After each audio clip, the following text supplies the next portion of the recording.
Hello, my little goblins. We're here with another spicy one. You guys might have heard of it. It's called Yuumi Control. So what does the deck do? Why is it so good? Well, it has a bunch of new cards in it. We got Doom Kraken, Electric Jellyfish. This card's probably one of the best common cards out there.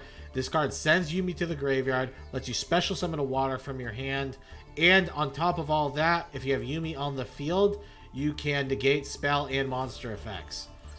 And every time it does negate, it also grows it by 600 attack and defense. And this growth is like a permanent growth unless they get negated or removed from the field.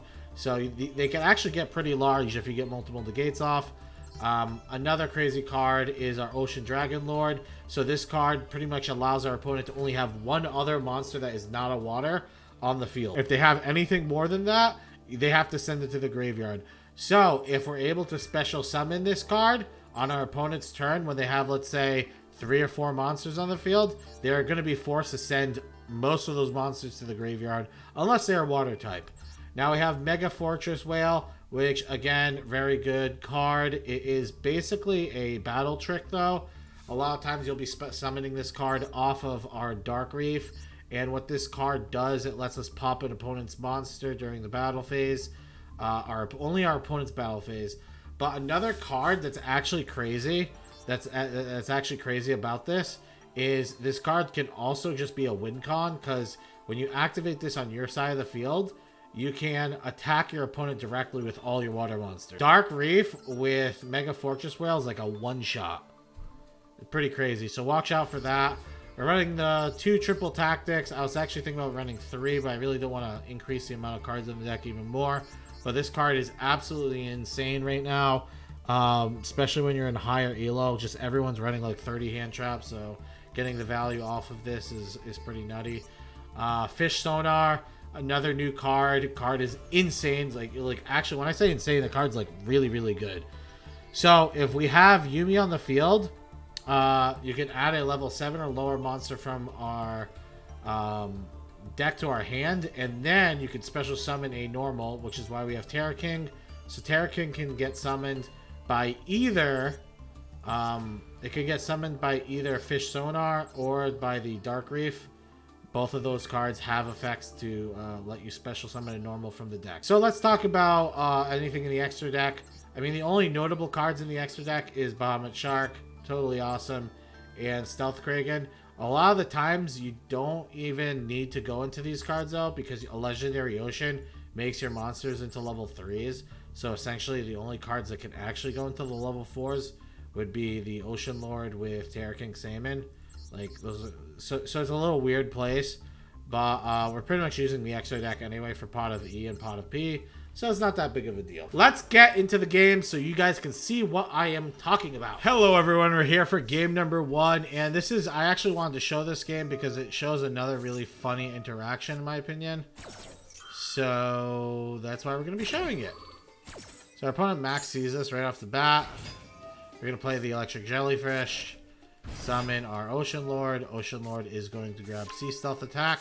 And remember, Sea Stealth Attack with Legendary Ocean, you can resurrect the Legendary Ocean and put it onto the field with Sea Stealth. So we activate Max C. He called by the graves. We do it in the start because if he Kaijus me, I want to get at least a draw from it. And we just negate the called by the grave with the Electric Jellyfish. So things are looking pretty good for us right now. Then we're just going to flip this up for now, just in case he has a Heartbeat. We'll be able to get this rolling, this ability. So he's going to go for the Regeki. We're just going to save our Ocean Lord. Ocean Lord's more important than any other card because it locks our opponent. If our opponent builds a board and Ocean Lord comes back, he has to get rid of shit. So it's pretty good. So he's going to Monster Reborn my card. And so we're playing against Sword Soul. So this is why I wanted to show why this deck is so funny against Sword Soul. So Legendary Ocean reduces the levels of water monsters. So he actually, if he didn't have Monster Reborn, he actually was not going to be able to go into anything. So he had to have the Monster Reborn to even go into his Synchro anyway. Because see how it makes it into a level 3? I thought that was a hilarious interaction, to be honest. But He's gonna try and go into combat. Sea Stealth 2, just gonna protect me because, you know, pretty baller. And now we have the Ocean Lord. So our opponent is boned. Because we have this fish sonar. It's really powerful. Boom. We're gonna activate Jellyfish to special summon our Fortress Whale. And then we go into Coral Nemia. And now we activate this. And guess what? We get to attack him directly. We don't even have to. We could have dealt with this too, but like we don't even have to. Like why bother? You just win the game. Why not? Why don't you just win the game? Hello, we're here for game number 2, and I just wanted to show another layup. So we just very strong opening. So the reason why Dark Reef is so good is if your opponent has like harpies or something like that, you can actually like protect yourself. And I'll show you why. So this card sends Legendary Ocean, but we have one Aqua of the Maiden, and this card acts as Yumi. So now our opponent, even if they had harpies or something, I mean we had cross out, but we can negate it. But this is part of the reason I also wanted to show it. I wanted to show how good Electric Jellyfish is. And by the way, that Branded Fusion would have done jack shit. I'm gonna show you why though. Because our opponent's still gonna be able to combo off. Unfortunately, because he has polymerization. So here comes the polymerization. Boom boom. He goes into Lubellion. And guess what? Lubellion, you can't summon another non-water monster. And he realizes that, and then he scoops. I know it's another easy dub. We're going to go into better matches now. But I just wanted to show you how good these cards are against some of the top decks in the format. Hello, we're here for game number 3, and we are playing against Draco. Draco Z23. You think that's his birth name? We go into Bahamut Shark. Go into Totally Awesome. Beep boop. I mean, I think it was a fine play, personally. Then we flip up the Sea Stealth. So the reason why I activate Maxi in the opener, because if he has something, he'll answer it anyway. And I have Totally protecting it. But if he has a Kaiju, I get a free draw. And he Kaiju is Totally Awesome. So that's alright with me. I get a free draw out of it. And then we see our opponents playing Numeron. So, what do you see wrong with this board right now?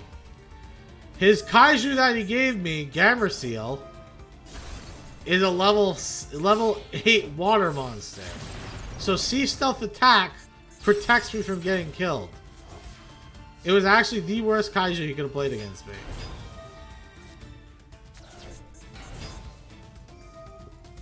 We pop his monster.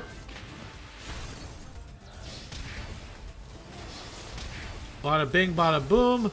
Things are not looking good for Draco right now. He activates Numeron Network. We can negate it with Electric Jellyfish. Like I said, this card's nuts. And look, the Jellyfish grows bigger. It's at 2200 attack now. Every time you negate something, it just grows bigger and bigger. Electric Jellyfish is also insanely good for just blocking hand traps. So like a lot of times I'll summon Electric Jellyfish just so I can stop like Ash Blossom or something like that. Because it's a way of stop. It's a free negate. So, and it grows the card. You know what I mean? It's all around pretty nuts. Boom. Kablooey. And you know what's a great thing about this board too? Since he Kaiju'd me, he's not going to be able to Kaiju me again until this Kaiju's dealt with. Alrighty guys, we are here with another game. We're at game number 4, I think. And we just drew a bunch of cards and our opponent played Dimension Shifter. I was actually debating not Call by the Graving this. I think there's an argument to be said about not Call by the Graving this. I actually think I shouldn't have Called by the Grave because I really have no plays.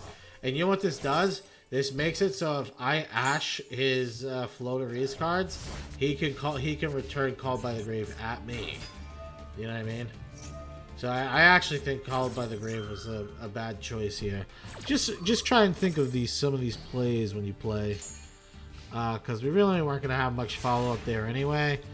So, and now we can activate Pot of P. Hopefully find something that's not atrocious. And we find Fish Sonar. So Fish Sonar is probably the card we're grabbing. Because we have War of Atlantis. Very nice, easy combo, easy dub. We're going to be able to play Legendary Ocean. Fish Sonar. And then, boom. Our Ocean Dragon Lord. And our opponent is absolutely butt-fucked. There's like 0 chance they actually win this game now. They play Harpies, and this is, again, the reason why I think this card's very good. Because now I'm able to get rid of the Yumi, but I also have Yumi still in the field. And now I also have a negate, and he's still fucked. Because even if he summons Eaglin, he can't summon again. He can't tribute because of Ocean Lord. He's so screwed. So, here he goes. This guy, Liquid Snake. Guess what? You're about to get snaked on. You little rat. This guy's a little rat playing Flow. Flow's a lot better now, too. Now it's a little more consistent. But yeah, he's just fucked. There's no way he was coming back that game. Hello, we're here for game number 5, and our hand is actually pretty darn juice. We get the Legendary Ocean. We activate Pot of P. Now, there's an argument to be said that I probably should have played Legendary Ocean and then summoned Electric Jellyfish before doing this. But I didn't. Because I'm stupid. Because it would have protected me in case he did have a hand trap. But he has a hand trap anyway. Effect Veiler. Here we go. We negate that. And then he has Imperm as well as follow-up. Yep. Welcome to Diamond. Real fun. But the good thing is he wasted 2 cards on 1 activation. Which is honestly 100% fine. And this is why this card's nuts. Because now look. Our opponent Fright Furts. We have a... That means this card got 3 negates out of our opponent. And our opponent can't do anything. He just concedes. I showed this game to just show how good Electric Jellyfish is. He Effect Veilers the activation of Jellyfish. Jellyfish negates the Effect Veiler. He's forced to imperm it or let me get my fucking Rio card out because he's playing Despia, obviously. And if I get this out, he's just screwed, right? And then he's just absolutely boned. Hello, we're here for game number 6, and these games kind of just fly by, don't they? A lot of times you just get wins off of your opponent just conceding because they have nothing else to do. But we're gonna cross out this Ash. Pretty juicy, pretty juice. And then we are going to grab the Legendary Ocean, play it, summon the Jellyfish.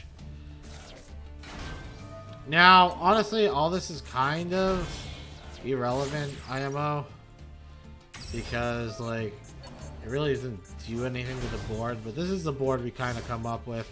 Not a very good board. I really wish this Harpy's Feather Duster was a triple tactics, because that shit would have been fucking nuts. But now that I see my opponent has a Star Pennant or whatever, I'm kind of happy we have Harpies, because this card's really annoying. It lets him just keep reoccurring like effects over and over and over. So now he's gonna pop Legendary Ocean. He's gonna kill my stupid Coral. And look how big this guy is already. He's like 2k damage. Honestly, he should have killed my Jellyfish. Kind of a big misplay. He's not killing Jellyfish. So we top deck another Legendary Ocean. He tries to max it. We just Electric Jellyfish this shit.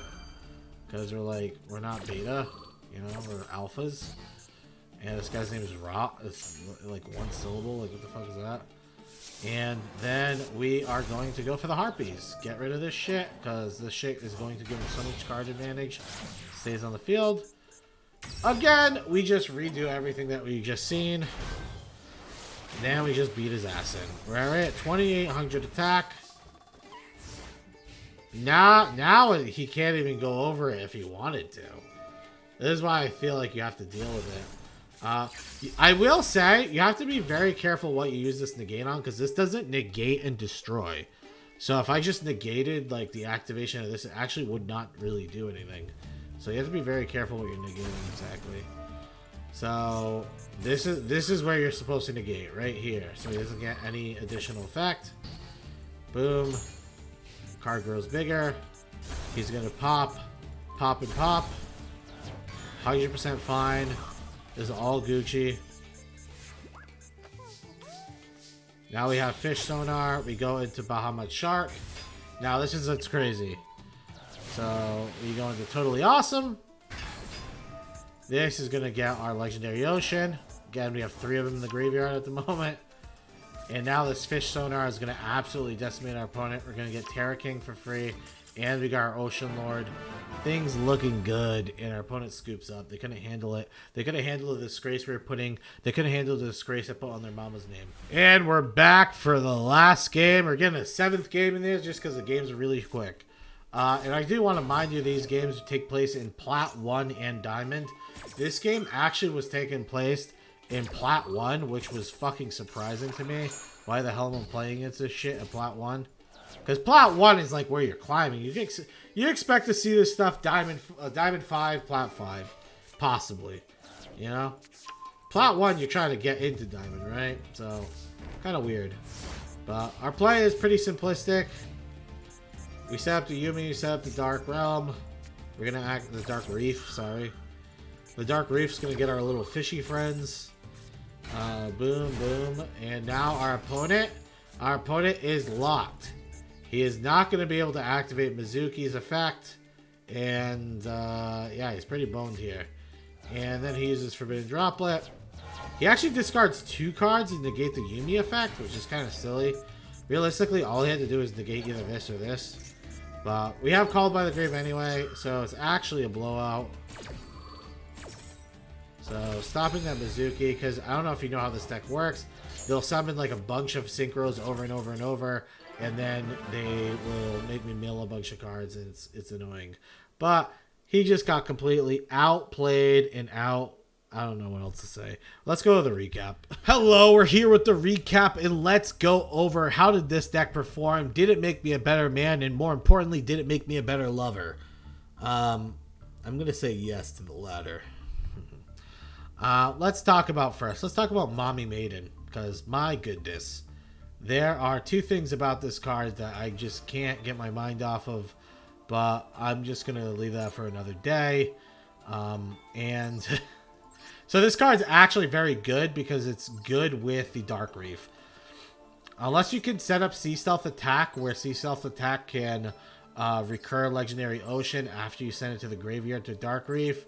Having a Maiden of the Aqua in the deck can actually be super helpful in making sure your negate from Jellyfish or your Ocean Dragon Lord's online. Let us talk about how the deck performed. So we had around a 65% to 70% win rate in Plat 1. And so the climb from Plat 1 to Diamond 5 was around a 65 to 70% win rate. And then at Diamond 5, we were pretty much hovering around the same win rate.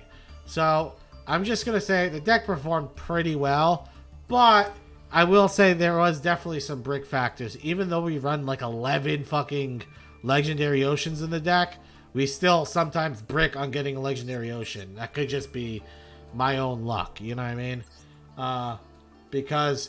So we got 3 Warrior of Atlantis, which straight up just searches for it. 3 Electric Jellyfish, with this card sends Yumi to the graveyard, which we can recur with a number of different effects. We also are running a Pot of P, which lets us search pretty deep in the deck. We also are running Terraform, and we also have the 3 Legendary Oceans itself. So it's pretty high chance to get on the field. Sometimes we don't get it, though, so that's pretty unlucky.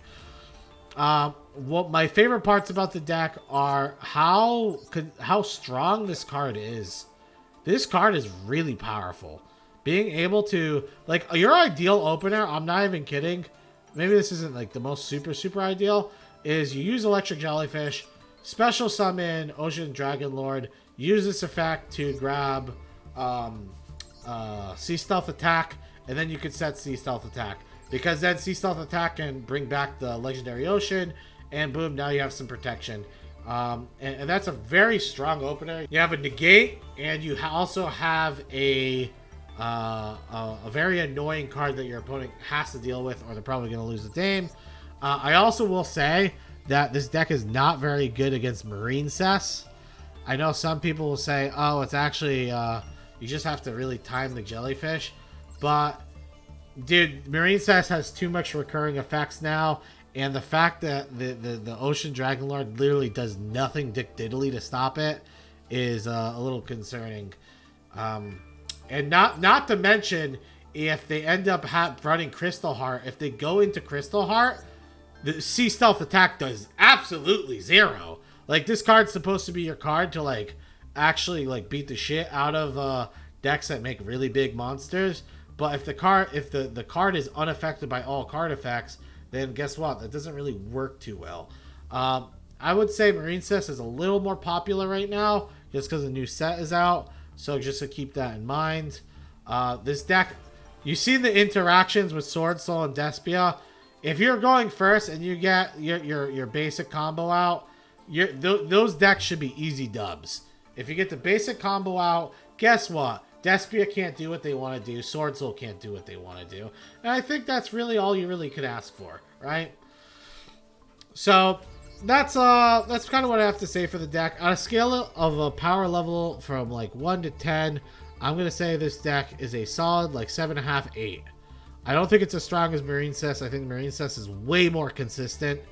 And it just has so many tools now in that deck.